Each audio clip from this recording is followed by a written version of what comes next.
नमस्कार साथियों। आज के अध्याय में हम बात करेंगे एंटी डिफेक्शन लॉ के बारे में, यानी कि दल बदल विरोधी कानून। जैसा कि पिछले अध्याय में मैं बात कर रहा था तो बार बार एक शब्द आ रहा था कि एक तिहाई से ज्यादा लोग अगर एक तरफ हो जाते हैं, मतलब उनका मत अगर एक जैसा हो जाता है या उनकी सहमति एक तरफ हो जाती है तो आप वहां इसको लागू नहीं कर सकते।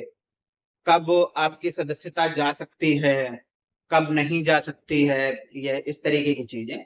और मैंने नाम भी लिया था कि एंटी डिफेक्शन लॉ में ये प्रावधान है कि पार्टी व्हिप जारी कर सकती है और आपको जो है मजबूर कर सकती है अपने सांसद को या अपने जो भी विधायक हैं या सांसद हैं, उनको मजबूर कर सकती है कि वो जो है वहां पर पार्टी लाइन के हिसाब से ही चल करके वोट करें। ये सब बातें हमने की थी पिछले वीडियो में। तो आज के वीडियो में मैं आपको ये बताने जा रहा हूं कि आखिर एंटी डिफेक्शन लॉ यानी कि दल बदल विरोधी कानून क्या है, इसकी जरूरत क्यों पड़ी, आखिर क्यों हमें जरूरत पड़ी कि हम ऐसा कोई कानून लाएं, और इसके महत्वपूर्ण मतलब इसके अंदर क्या क्या चीजें हैं, महत्वपूर्ण चीजें क्या क्या हैं, कब ये लागू होता है, किस पर नहीं लागू होता है, कब किसको इससे छूट मिली हुई है, किसको नहीं मिली हुई है, वगैरह वगैरह, ये सब बातें। और जुडिशरी का यहाँ पर क्या रोल है। पहले जुडिशरी का रोल नहीं था जब ये बनाया गया लॉ। बाद में जुडिशरी का इसमें बहुत महत्वपूर्ण भूमिका जो है जुडिशरी इसमें निभाती है आज के समय में। और सबसे आखिरी में होगा एनालिसिस कि आखिर कितना प्रभावी रहा है ये, क्या सचमुच ये रोक पाया है दल बदल, और या कहीं ना कहीं ऐसा तो नहीं है कि ये लॉ, ये कानून था तो दल बदल विरोधी कानून, लेकिन इसका पार्टियों ने, लोगों ने इस्तेमाल किया अलग दल बनाने के लिए। कैसे, ये मैं सब आपको बताऊंगा आखिर में एनालिसिस में। चलिए शुरू करते हैं। तो साथियों की देखिए, जैसा आपको पता है अब एंटी डिफेक्शन लॉ, इसका मतलब क्या हुआ। एंटी का मतलब होता है विरोधी, डिफेक्शन का मतलब होता है कि विरोधी बनना, यानी एक पार्टी को छोड़कर दूसरी पार्टी में चले जाना। और लॉ का मतलब हुआ कानून, यानी एक ऐसा कानून, एक ऐसा एक्ट जो आपको रोकता है एक पार्टी से दूसरी पार्टी में जाने के। अब यहां पर साहब आप कहेंगे कि ये तो गलत बात है जी, मेरी मर्जी, मैं किसी भी पार्टी में रहूं। बिल्कुल, आप किसी भी पार्टी में रहिए, लेकिन उसके लिए कुछ नियम, कुछ शर्तें होती हैं। कुछ जैसा मैंने बताया था कि पार्टी क्यों जरूरी है। पार्टी है होगी तो उसका संविधान होगा, संविधान होगा तो उसके नियम कानून होंगे। तो आप उन चीजों को फॉलो आपको करना ही पड़ेगा और आपको करना चाहिए। मैं ये मानता हूं, अगर आप किसी पार्टी के सदस्य हैं तो आपको उनको बिल्कुल फॉलो करना चाहिए। तो यहाँ पर है एग्जम्पशंस कि आप कब पार्टी बदल सकते हैं, लेकिन ये ऐसा नहीं है कि जैसे आपकी पार्टी सत्ता में थी और इस बार विपक्ष में आ गई, आपने देखा पार्टी तो विपक्ष में चली गई तो आप बदल लें कि सत्ताधारी दल में चला जाता हूं मैं अब जीतने के बाद, या इस तरीके की चीजें। तो ये पार्टी के भी खिलाफ होगा और ये नैतिकता के भी खिलाफ है। आपको ऐसा नहीं करना चाहिए। हालांकि राजनीति में नैतिकता जैसी कोई चीज होती नहीं है। तो यहाँ पर जो है ये इसका उद्देश्य था इस बिल को लाने का, और जो इसका मतलब है वो ये है। अब हम समझते हैं कि कैसे। तो सबसे पहले मैं आपको बताऊं कि देखिए पार्टी है, जैसा अभी फिर मैंने कहा एक बार, अभी फिर मैं रिपीट कर चुका हूं कि पार्टी है, लॉ होगा। लॉ होगा तो आपको उनका लॉ मानना पड़ेगा, संविधान मानना पड़ेगा, आपको मानना भी चाहिए, ये नैतिक जिम्मेदारी है आपकी। अब होता क्या है कि पार्टी आपने बदल ली तो इस तरीके से तो दिक्कत पैदा हो जाएगी ना, रूलिंग पार्टी के लिए भी, विपक्ष की पार्टी के लिए भी, इन सब चीजों के लिए दिक्कत पैदा हो जाएगी। अब इसलिए इसको प्रिवेंट करने के लिए ये लॉ लाया है। अब ये लॉ लागू किन किन लोगों पर होता है, कहाँ कहाँ लागू होता है। देखिए, विधायिका जहां भी होगी वहां ये नियम लागू हमारे देश में दो तरीके की विधायिका है, एक संसद भवन है जहां पर आपकी लोकसभा और राज्यसभा है, और दूसरा आपका राज्य की जो विधायिका होती है जिसमें विधानसभा और कहीं कहीं विधान परिषद भी। तो ये दोनों जगह लागू होता है, दोनों जगह कवर। किन किन लोगों पर लागू होता है? कोई भी सदस्य जो राज्यसभा का सदस्य है, लोकसभा का सदस्य है, विधानसभा का सदस्य है, विधान परिषद का सदस्य है, उनके ऊपर ये नियम लागू होता है। कैसे? यदि वो किसी पार्टी के माध्यम से चुन के आए हैं, यानी अगर मैंने कांग्रेस के टिकट पर चुनाव लड़ा और मैं जीत कर आया हूं तो मैं कांग्रेस पार्टी का सदस्य हुआ, तो ये लॉ मेरे ऊपर लागू होगा। दूसरा, मुझे नॉमिनेट किया जाता है। राज्यसभा में आपको पता ही है कि राष्ट्रपति नॉमिनेट करते हैं कुछ सदस्यों को। पहले लोकसभा में भी 2 लोग नॉमिनेट होते थे, अब नहीं होते हैं, सिस्टम खत्म कर दिया गया है। तो नॉमिनेट किया गया, अब क्योंकि नॉमिनेट किया गया है, सरकार आपको नॉमिनेट कर रही है और आप 6 महीने बाद जाकर के किसी पार्टी विशेष में शामिल हो जाते हैं कि सांसद तो मैं हुई या विधायक तो मैं हुई, अब मैं शामिल हो जाता हूं, नहीं। तो ऐसी जगह पर यह लागू होगा। तीसरी बात कि मैंने चुनाव लड़ा निर्दलीय, मैं जीत गया, ठीक है। देखिए कहीं कहीं पर व्यक्ति विशेष का भी बहुत महत्व होता है, तो आदमी निर्दलीय भी जीतता है, ऐसी कोई बात नहीं है। जीतने के बाद मुझे पता चला भाजपा पार्टी जो है सत्ता में आ रही है या कांग्रेस पार्टी सत्ता में आ रही है, तो मैं ये सोचता हूँ मैं भी शामिल हो जाता हूँ। सत्ताधारी दल का विधायक होना या सत्ताधारी दल का सांसद होना अपने आप में महत्वपूर्ण है। तो यहाँ पर आप ऐसा नहीं कर सकते हैं साहब। आप लड़के तो आए थे निर्दलीय कि मैं किसी भी दल से नहीं लड़ूंगा, तो आप लोगों की भावनाओं के साथ खिलवाड़ करेंगे?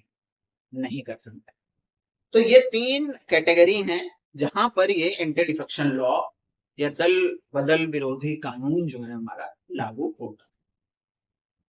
अब इसके साथ साथ पार्टी मेंबर के ऊपर कैसे लागू होता है? तो पार्टी मेंबर के ऊपर ऐसे लागू होता है कि जैसे पार्टी ने कहा, जैसा मैंने पिछले वीडियो में आपको व्हिप के बारे में बताया था, और मैंने कहा था कि व्हिप अगर आप नहीं मानते हैं अपनी पार्टी का तो आपकी सदस्यता जा सकती है, इसी कानून के तहत जा सकती है।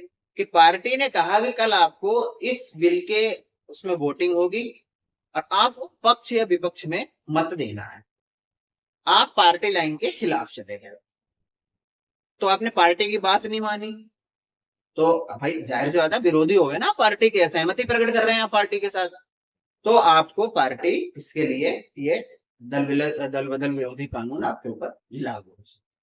बाकी दोनों का मैंने आपको बता ही दिया। या फिर क्या होता है कि 2 लोग 4 लोग 5 लोग पार्टी छोड़ के दूसरी पार्टी में चले गए, तो ये वहां पर लागू होता है। तो ऐसी जगहों पर ये कानून, ये बात जो है लागू होती है और इसका पालन किया जाता है। तो देखिए ये लागू कहाँ नहीं होता है, जैसा मैंने आपको बताया।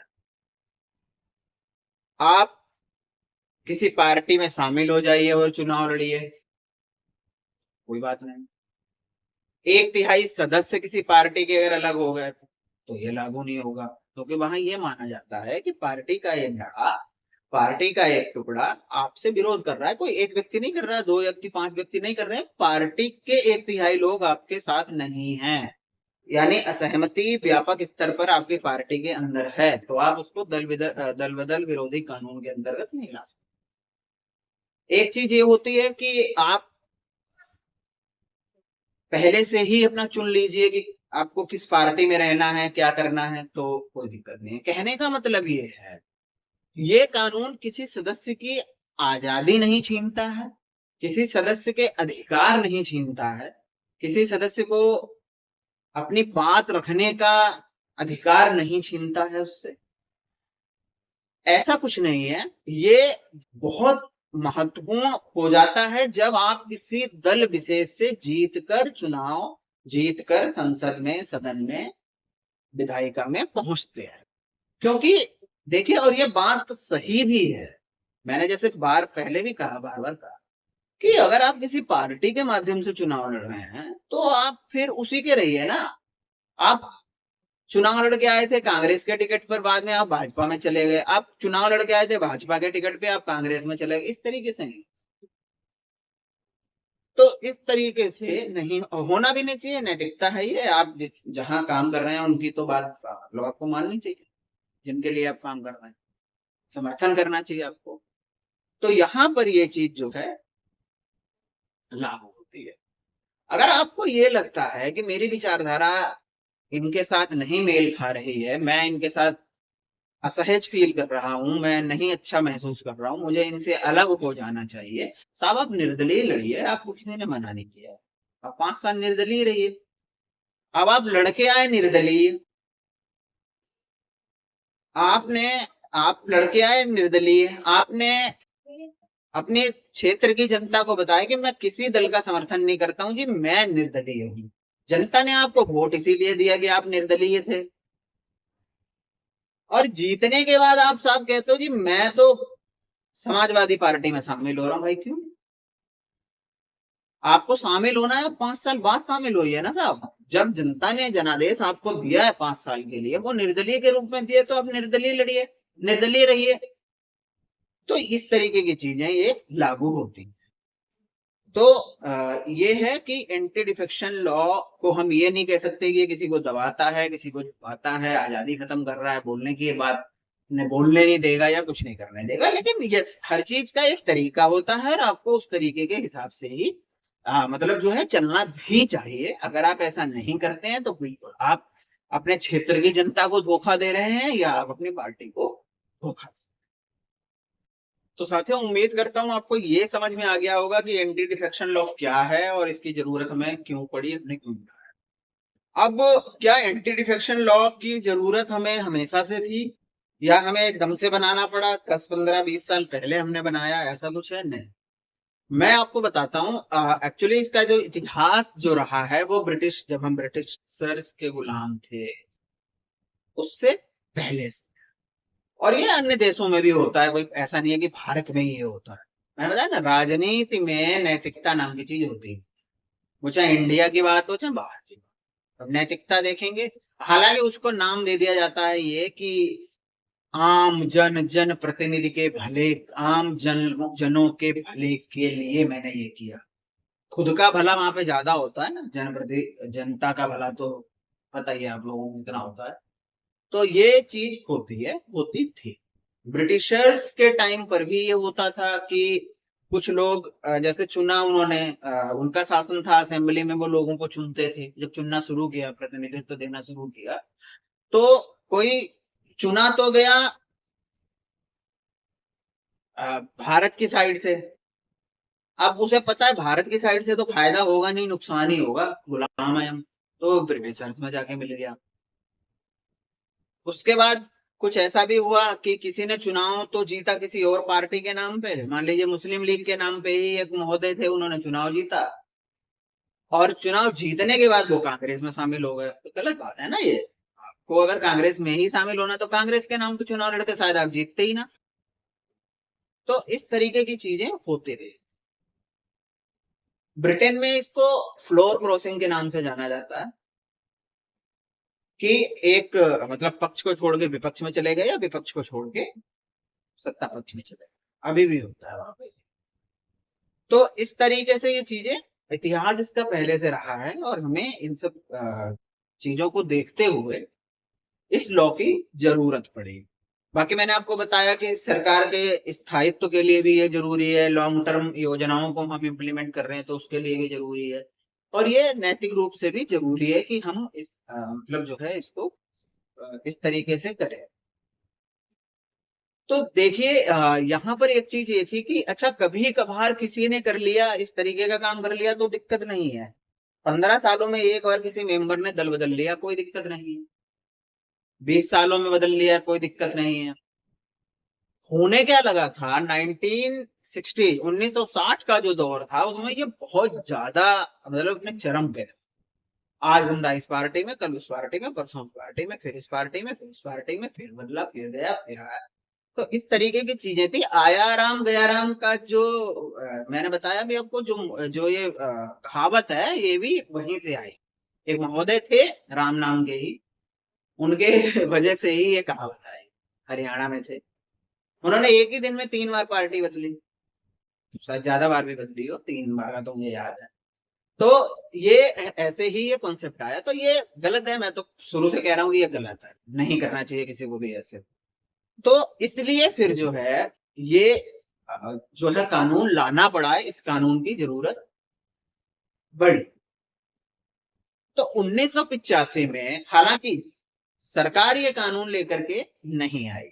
संसदीय व्यवस्था में आपको बताऊंगा तो बताऊंगा, पर आप अपना बिल भी ला सकते हैं, जरूरी नहीं कि सरकार ही हर कानून लेके आए। यहाँ पे थोड़ा बता देता हूँ। आप उसको प्राइवेट बिल कहते हैं। कोई संसद सदस्य या विधानसभा का सदस्य जो है वो भी अपना बिल ला सकता है, और अगर उसका वो सब कुछ ठीक होता है, अच्छा होता है, चीजें अच्छी लगती हैं, तो आप उसको जो है आगे फॉलो कर सकते हैं, उसको कानून बनाया जा सकता है। तो ऐसे ही एक प्राइवेट एक मेंबर द्वारा जो है, सदस्य के द्वारा जो है लोकसभा में ये कानून लाया गया, और उसके बाद ये कानून बना।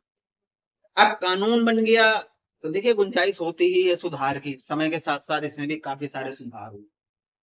तो इसी में एक कानून में एक व्यवस्था थी कि जो सदन का अध्यक्ष होगा, विधायी सदन का जो अध्यक्ष होगा, यानी अगर लोकसभा है तो लोकसभा के जो स्पीकर हैं वो, राज्यसभा है तो राष्ट्रपति, या विधानसभा है तो विधानसभा के अध्यक्ष महोदय, उनका फैसला इस मामले में, दल बदल के मामले में अंतिम है। जुडिशियल यहाँ पर रिव्यू नहीं था, जैसा होता है ना कि ठीक है आप नहीं मान रहे तो हम कोर्ट जा रहे हैं। हाँ, अब तो आजकल हर बात के लिए कोर्ट ही जाते हैं, फैसले ही नहीं हो पाते। तो इसमें ये व्यवस्था नहीं थी। उसमें ये था कि सदन के अध्यक्ष ने जो फैसला कर दिया वो आपको मानना पड़ेगा, वो अंतिम है। उसके बाद फिर एक केस आ जाता है, अजीब सा नाम है उसका। वो केस माननीय सर्वोच्च न्यायालय में पहुंचता है, और उस केस में सर्वोच्च न्यायालय ये निर्णय देता है कि ऐसा नहीं है। सदन के अध्यक्ष द्वारा दिया गया फैसला अर्ध न्यायिक है, पूरी तरीके से न्याय के अनुसार नहीं है, क्योंकि सदन का जो अध्यक्ष है वो भी इंसान है, किसी न किसी पार्टी का ही मेंबर होता है, और उसे आगे भी देखना है। यहाँ एक चीज मैं और आपको बता दूं, स्पीकर महोदय जो होते हैं, मतलब सदन के जो अध्यक्ष होते हैं, वो इस लॉ से मतलब जो है एग्जम्प्टेड हैं, उनको नहीं होता। जैसे कि अभी रिसेंट का हम उदाहरण देते हैं, ओम प्रकाश बिरला जी जो हैं पिछली लोकसभा में अध्यक्ष थे, तो जब तक वो अध्यक्ष थे तब तक वो संवैधानिक पद पर थे, किसी पार्टी के मेंबर नहीं थे। जैसे ही अध्यक्ष पद खत्म हुआ और लोकसभा चुनाव लड़ने का नंबर आया, तो उन्होंने भाजपा से लोकसभा चुनाव जीता, राजस्थान से। ठीक है। अब चुनाव जीतने के बाद उनको फिर से मेंबर बना, मतलब अध्यक्ष बना दिया गया, स्पीकर बना दिया गया। अगर उनको स्पीकर के बजाय कैबिनेट मंत्री बना दिया जाता तो भाजपा में ही रहते, या खाली मेंबर भी रहते तो भाजपा में ही रहते। लेकिन क्योंकि फिर दोबारा उनका चयन एक संवैधानिक पद के लिए हो गया, तो उन्होंने फिर दोबारा इस्तीफा दे दिया। अब 5 साल बाद वो फिर भाजपा में चले जाएंगे, जैसे ही लोकसभा का कार्यकाल खत्म होगा और चुनाव वगैरह की घोषणा होगी। तो यहाँ पर ये भी तो है, आज स्पीकर से आप ये उम्मीद कैसे कर सकते हो कि आज वो अपनी पार्टी के खिलाफ डिसीजन दे देगा, 5 साल बाद उसको भी तो उसी पार्टी में जाना है। तो ये यहाँ पर बात थी, और ये बात का मैं समर्थन भी करता हूँ, ये बात ठीक थी सुप्रीम कोर्ट की यहाँ पर, कि आप नहीं डिसीजन दे सकते हैं।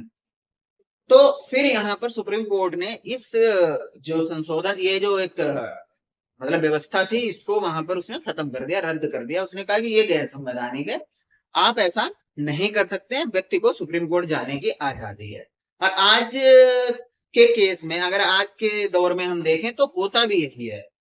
संसद सदस्यों या विधायकों की योग्यता योग्यता का फैसला, लोकसभा अध्यक्ष का, विधानसभा अध्यक्ष का फैसला कुछ भी हो, अंतिम रूप से वो सर्वोच्च न्यायालय में जाकर वही फैसला होता है कि इसको जो है क्या माना जाए, माना जाएगा नहीं माना जाएगा, उसके अंतर्गत आता है नहीं आता। तो इस तरीके की चीजें हुई। उसके बाद से यहाँ पर न्यायपालिका की भी एंट्री हो जाती है, और न्यायपालिका जो है इसमें शामिल हो जाती है। और अब स्पीकर के फैसले के खिलाफ आप जा सकते हैं, सुप्रीम कोर्ट जा सकते हैं, वहां पर आप अपनी बात रख सकते हैं। साथियों, जैसा मैंने आपको बताया, बहुत ज्यादा मैं टेक्निकल उसमें नहीं गया हूँ, बहुत ज्यादा संविधान संशोधन व्यवस्थाएं ये सब इन सब चीजों के तरफ ना जा करके मैंने सीधे सीधे आपको ये समझाने की कोशिश की कि एंटी डिफेक्शन लॉ, दल बदल विरोधी कानून जो है वो क्या है, कैसे आया, क्यों जरूरत पड़ी, इसकी आवश्यकता क्यों पड़ी, इसका इतिहास क्या रहा है, और ये न्यायपालिका इसमें कहाँ पर आकर के जुड़ी, कैसे जुड़ी। अब हम इसका एनालिसिस, अगर मैं अपने शब्दों में इसका एनालिसिस करूं तो दो तीन प्रश्न यहां पर खड़े होते हैं।